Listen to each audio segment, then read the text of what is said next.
We have 2 vaccines that are approved by emergency use authorization. And so those are the Moderna vaccine and the Pfizer and BioNTech vaccines. And the platforms that those are based off of are called mRNA vaccine technology. And what you've heard is that this is a new technology. It is something that we've never formally used in a large population base for delivery of a vaccine. However, I want to be clear to everybody that this research has been going on for decades. It is nothing new. In fact, we've been working since 2005 on fine-tuning mRNA injections to make sure that they're appropriate, and we've used them in the settings of flu, rabies, Zika virus, and treatment of certain cancers. And in fact, that's where a lot of research surrounded mRNA use was in cancer research.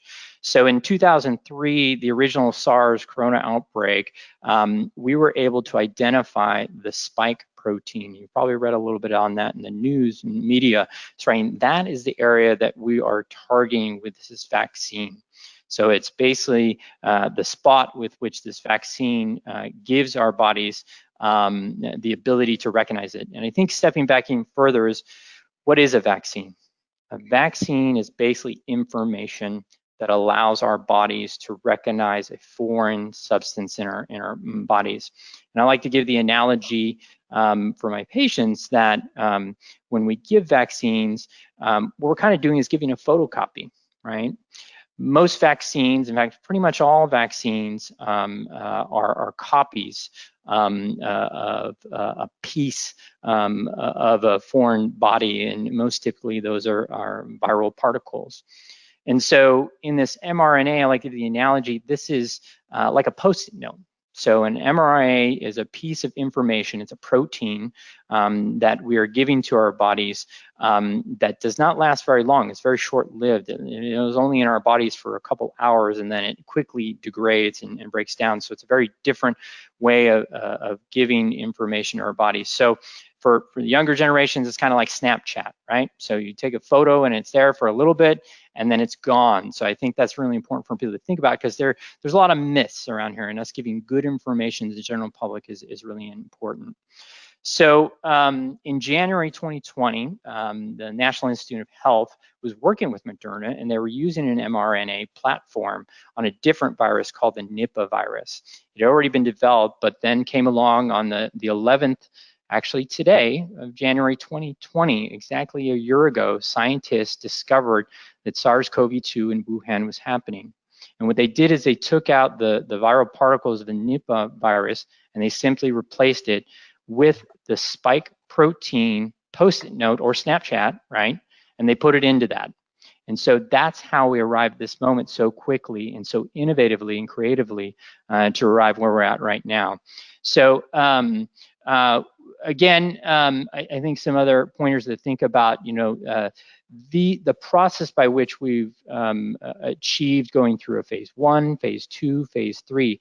These are all standard protocols. We have not fast forward passing. We have not taken any shortcuts to arrive at providing safety for these vaccines. Some other backgrounds, I think, is that an mRNA vaccine does not contain any live, meaning it's not the virus particle itself. It doesn't contain a weakened virus, where sometimes we take the virus, but we take a piece of it, or we break it up. It's not an inactivated virus. It's not a dead virus. It is simply the protein structure that we can allow our bodies to figure out. As I mentioned, the mRNA vaccine degrades very quickly. You think of it as just kind of, again, a recipe on a Post-it note that we give in our arm and our muscles, and then it slowly is broken down. There's some questions and myths as far as, does this mRNA, is it going to go into our DNA, and will it change who we are? And so this mRNA does not go into the nucleus, because mRNA by nature never enters the nucleus of our cells, so it never interact with our DNA. As far as safety is something to think about, is what's in this vaccine. And so really what it is it's some proteins, it has some fat, it has sugar and salts. And basically that protein is surrounded basically by a little bubble. Like, think of it as basically, in order to get in the cell, think of it as tiny little butter droplets, okay? And so we just take, that's the way that we can fuse it into some of our cells so that we can start to make that protein structure. I won't go into some of the other crazy myths, but we can talk about it if some of those there, but there's a lot out there. Now, where we arrived with phase 3 trials, both Moderna and the Pfizer-BioNTech vaccines really demonstrate some really remarkable findings of efficacy of 90 to 95%, and that's after 2 doses. And just as Jesse shared, the Pfizer-BioNTech is a 2-shot regimen that's after 21 days, 17, 21 days. And the Moderna is after 28 days, and so 2 shots. Now, there is something to think about that with these being different, we are discovering and learning a little bit more. There are some side effects that can be with this. However, they are related mainly to our immune system building up immunity. That's what we want to do. We want to push our immune system so that it can recognize those foreign particles that come into here. So there is a larger increase of side effects such as body aches, local pain at the site of injection. There can be fevers and chills that can be associated with it, and there also can be fatigue. I will share with you that I had my 2nd dose yesterday morning, and last night I did have some chills and a bit of a fever.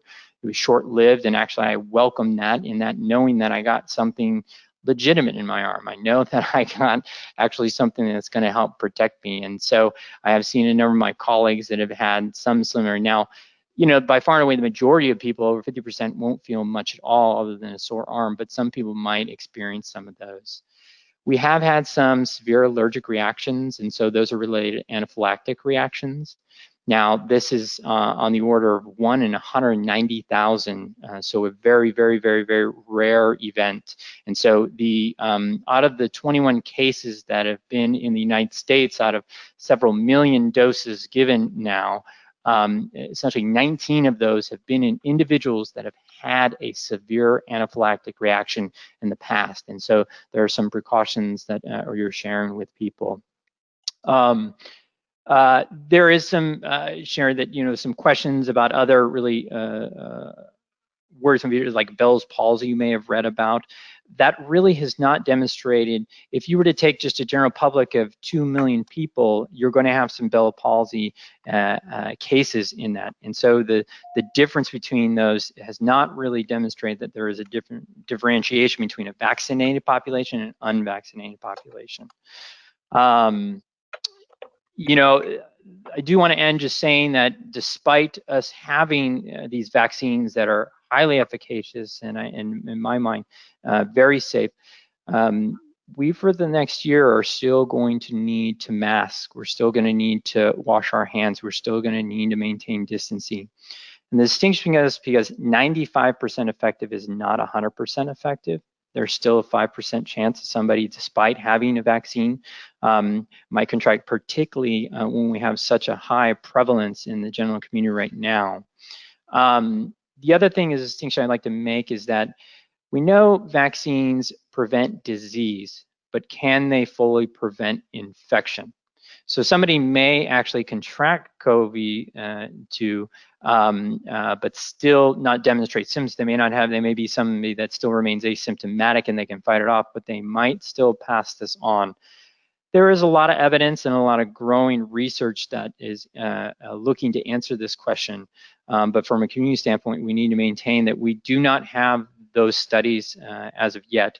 And so we still need to offer protection for our community members that still might be at risk, especially for those that still can't get the vaccine, particularly those are children that have not had studies yet. And so that's another area of research that we still are looking for. Those studies are beginning, and so we should, in the coming months, 6 months or so, hopefully have some more information surrounding are children safe to receive the vaccine. I'd like to end just saying that if you haven't gotten your flu shot already, you definitely should. I want to make sure that nobody has a vaccine 14 days prior to getting the COVID vaccine. So I'll end it there, and I'm happy to take any questions you might have.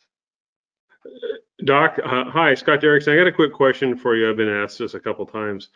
Is 95%, how does that compare to other vaccines, like maybe flu or polio or something like that? Something people know about. Excellent question. So this actually beats most vaccines. This is a really remarkable finding, and I think when you probably may have heard, Dr. Fauci talking about that if we had reached a efficacy of 60% for this vaccine, we would have been quite impressed. So the efficacy of this new platform, mRNA, is really, really remarkable.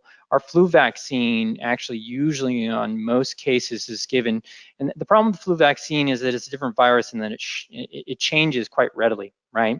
And it's constantly mutating. And as you guys have read in the news, that this virus itself has had some changes, right?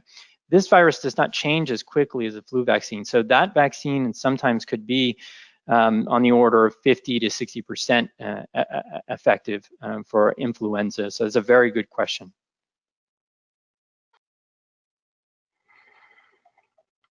What about the rate of,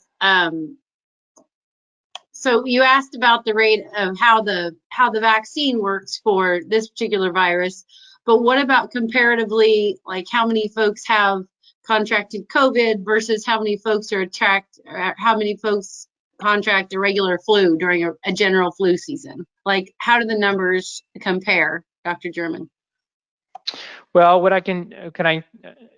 yeah, it's very good. I don't think we have the exact numbers as far as, what I can tell you is mortality data that's pretty clear. So on the order, usually in an annual year across the United States, anywhere from 40 to 60,000 people will die from an influenza virus. We are now at 370,000 who have died and lost their lives to COVID-19 over the course of the 10 months that we've had. So this is a much more worrisome virus. So total, and this interesting part is that all these interventions this year has been remarkable because we really have not had a flu season as of yet, and we're really crossing our fingers that will remain the case, because if we have a double burden of having influenza season on top of this, that would be really, really a terrible scenario to find ourselves.